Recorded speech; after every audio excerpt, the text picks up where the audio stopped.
Hey guys, Bicebump here, bringing you the Frost Death Knight Covenant Choice Guide. Today I will provide all the information necessary for you to make an educated choice as you begin your Shadowlands journey. I will talk through every covenant, looking at the abilities, the soulbinds, listing out strengths and weaknesses. I will then follow through by discussing what covenant I will recommend based on what build you choose to run. Before I jump into all the different covenants, I'd like to say, based on the sims we've got so far, by the way, thank you Tace for helping out with all those, all of the covenants are within 2% when running a Breath of Sindragosa build. That's really quite close, and I'm really quite happy about that.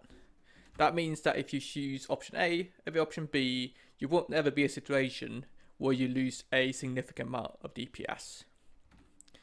For obliteration, including 200 obliteration, it's slightly more uneven. The difference between the best one and the worst one is closer to 5%. So in this case, it does matter a little bit more which one you choose. Okay, let's jump into the covenants. And first off, we've got Kyrian. Here we've got Shackle of the Unworthy. This is a good single target ability. It deals the most damage out of all the Covenant class abilities, and it scales with haste, which is an added benefit. Unfortunately, it doesn't really scale well in AoE. You have a probability of spreading, and if you look at the average amount of spreads over a duration, it simply doesn't scale well in AoE. It's much better to have a spell that just scales naturally, linearly, or whatever. We got the Vial, which provides good defensive utility. You can cleanse some debuffs, you have that as an extra heal. Unfortunately, it doesn't really complement our weaknesses. We would rather have something that gives some mobility compared to something that provides self-heal. When we consider the soulbinds, it's pretty much all about Pelagos. That's also the first one you get, which is quite nice. Pelagos is so good for obliteration builds. You got a mastery buff every 1 minute, aligns perfectly with Pillar of Frost. Mastery is great because all the damage you deal in your Pillar of Frost window will be frost damage. You know, you use Frost Strike or Howling Blast to trigger your killing machines, and then you got Obliterate off the killing machines that does frost damage. It scales really well with Breath of Sindragosa as well. The synergy is not as good, but it still aligns every 2 minutes. The mastery is also going to be very good for Breath of Sindragosa builds. Because Pelagos in this case is so powerful, it means that you will pick up lots of the power from the Soulbind very quite early. So at Renown 3, you'll be within 2% of the maximum amount of output you get from that. This means you get an early power spike, which is really quite nice for early progression. Kyrian generally provides the most single target out of all the covenants. It's 0.6% ahead of the second best choice for breath build. It's between 2 and 3% for obliteration builds. If we summarize, Kyrian has the best single target out there. It's really good for obliteration builds. It's really quite far ahead of the other choices. Not so much for Breath of Sindragosa. You got some defensive utility with Vial, which is nice. You could use that in specific instances to drop debuffs. And you gain a lot of power early. Pelagos derives most of its power from the initial spell, and that's very nice. It means that you will be powerful early instead of having to wait for later. Some negatives is that the class ability is quite lackluster in AoE, and the Covenant as a whole therefore doesn't scale very well in AoE scenarios. Take a look at Night Fae, where we get the Death's Due ability. This is a solid single target ability. We gain quite a lot of strength, but mostly so for dual wield builds. If you hit Obliterate within Death's Due with the two-hander, you only get 1 stack. If you do it with dual wield, you get 2 stacks. This means that generally Death's Due is good for dual wield a single target, a bit lackluster for two-handed. The important bit though is that there's such good value in AoE. It makes your Obliterate cleave to 1 additional target. This is just very good. When we have Breath of Sindragosa, we will mostly use Obliterate once we pop Breath of Sindragosa. This will stack up the strength buff very quickly. Only need to use 2 obliterates as dual wield to get the 8%. For 200 you need 4, but that's going to be fine anyway. You also get the added cleave, which is always nice. When we consider obliteration, we get insane amount of damage, you know. Killing machine on the obliterate to 2 targets. Very juicy. And Nightfire is generally a very good AoE covenant. We get the Soul Shape signature ability. This is just amazing, right? Death Knights are known for being wheelchairs. We got very low mobility. Any mobility we can get, especially Soul Shape, is excellent. You got the teleport, you can use it multiple times. It's a 50% movement speed increase. It's just going to be so useful whenever you need to move away quickly. When we look at Soulbinds, they're okay. You might know that the abilities that synergize with Venthyr are heavily nerfed for Death Knights. We've got a factor of 4 coming into play there. This is true for both Grove Invigoration as well as the Blossoms ability. It does provide mastery. This is great synergy for us because we can time that with Pillar Frost and Breath of Syndragosa. It also scales very well in AoE because our AoE damage is mostly frost damage. When we pick up the Burst ability later on, that's a solid single target addition, which makes the whole Soulbind a very good pick. We also have the possibility of picking up Kyrian. Her first ability is good overall damage, however, it doesn't provide the damage when we need it. Right? It gives 10% extra damage for the first 25% health of a boss. That's usually the easy bit. We would much rather have that 10% increased damage in the later portion of a boss HP. If we summarize, Venthyr is solid in single target when we use dual wield weapons. Not that great for two-handed, unfortunately. However, it's great for AoE. The obliterate cleave is very good. The strength gain we get in AoE is also very good.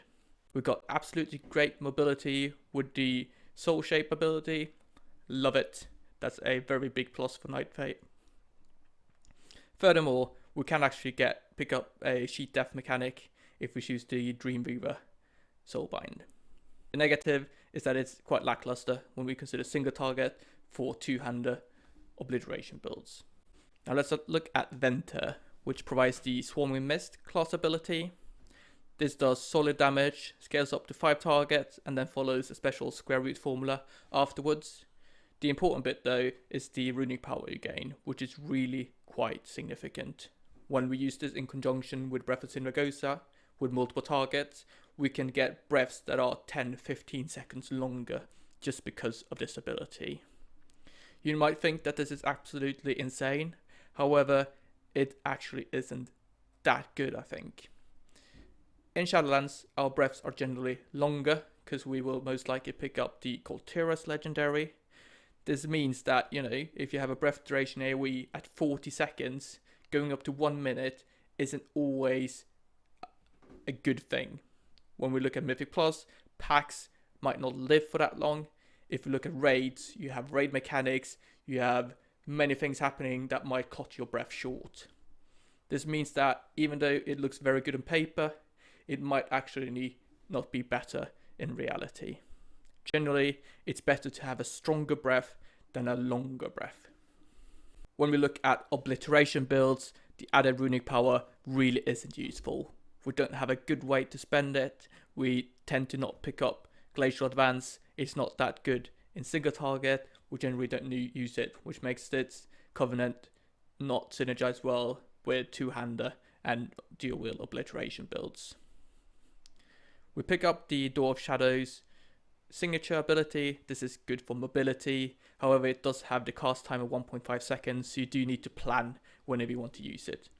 However, we're thankful for any mobility we get, and we can use this to jump across dangers on the floor. When we look at Soulbinds, they are solid. We have both Nadia and Theater, which provide good damage. When it comes to Nadia, it's a bit unclear exactly how exacting preparation will work. It's a bit bogged on the beta. We will have to wait a bit until we hit live and we can test it out properly and implement it in Sims. However, if we assume that it works as it says, it will become a very good pick. and it will scale very nicely in AoE. Dauntless Duelist is also a solid one. We would pick that up in single target in case exacting preparation isn't what we think it is. When we look at Theatar, we have the Soothing Shade, which is really quite strong. However, it does present a liability that it's a ground-based ability, so if you have to move, if there's heavy movement in a boss fight, it will be less useful. However, if you manage to utilize this fully, it's a very strong one.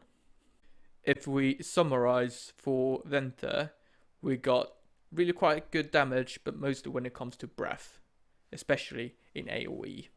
We also got nice mobility with Door of Shadows, however it does have the channel time, which is a negative aspect of that ability. The negatives is that it's hard to make use of long breaths, especially since we already have quite long breaths to start with. It also doesn't really work well with obliteration builds. Now let's look at Necrolord, the final covenant. We've got Abomination Limb. It deals quite okay damage. It's not the best class ability out there when you look at raw damage. However, it does provide 3 procs of Rime throughout its duration. This is really quite nice. It's good for single target, but it's really good for AoE. Those Rimes will deal lots of damage when we add multiple targets. Looking at Fleshcraft, the signature ability, it's quite lackluster.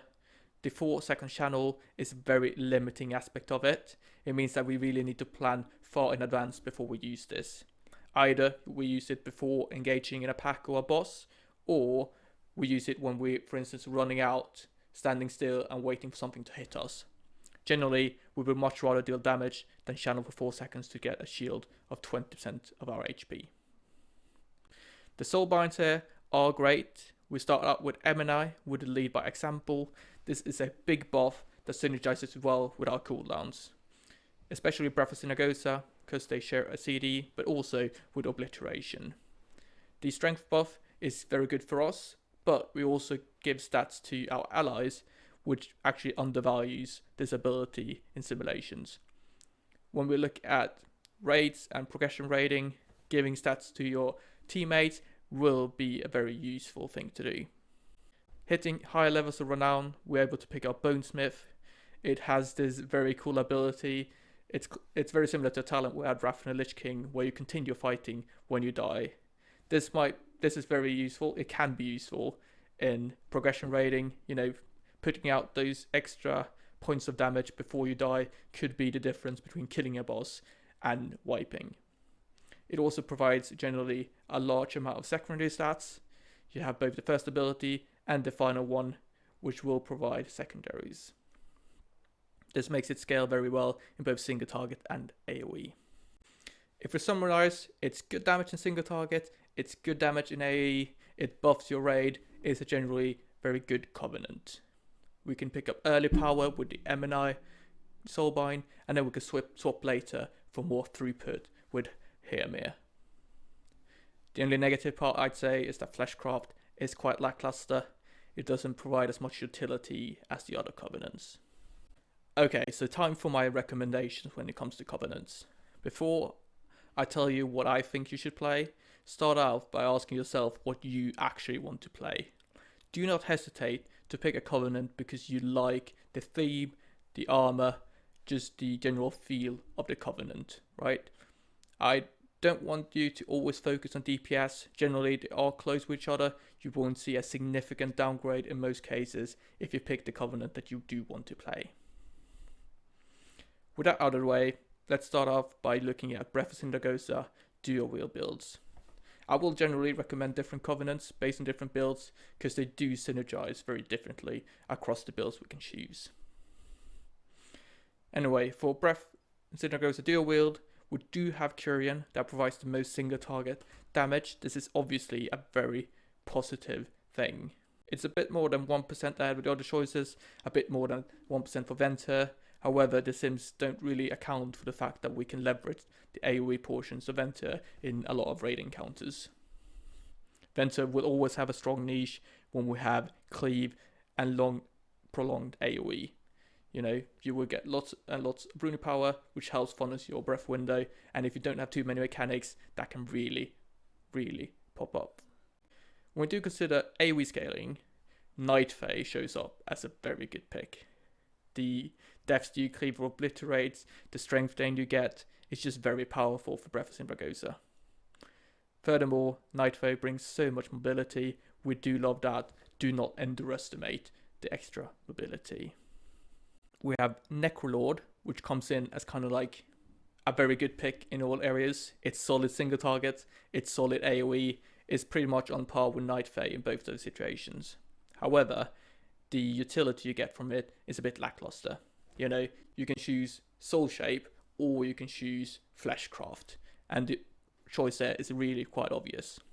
However, if you saw my previous video, you know that Necrolord is very quite powerful for Unholy, which means that if you plan to play both, Necrolord might actually be a very good pick. If we summarize, I do actually recommend Night Fae. It's really quite close on single target, the cleave is amazing, it's solid damage in both those areas, and you get lots and lots of extra utility. For Obliteration dual wield, we again have Kyrian as the best single target choice, and it's a bit further ahead of the other choices compared to Breath of Sindragosa. It's something like 2%. However, again, we lack the AoE if we pick Kyrian, which means that Night Fae becomes an interesting option.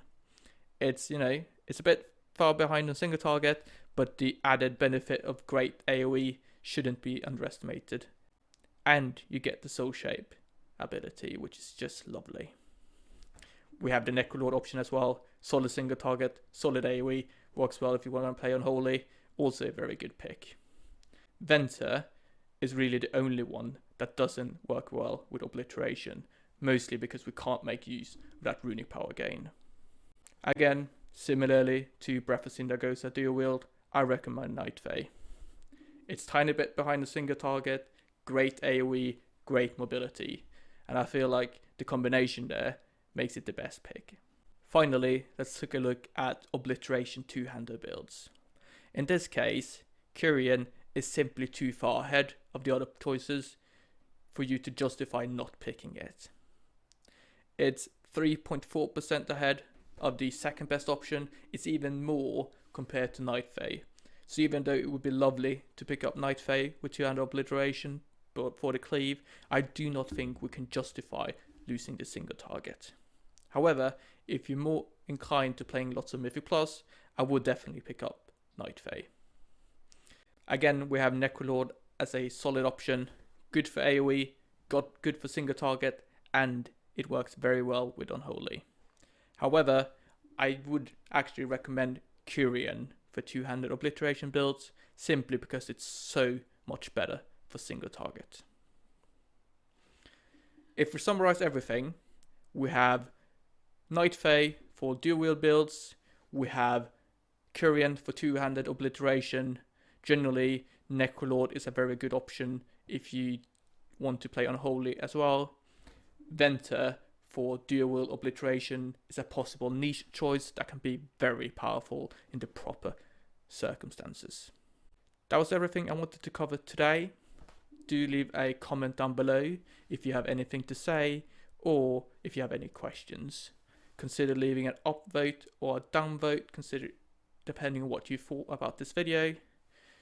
You can always find me on the Acros Discord, there's a link down in the description.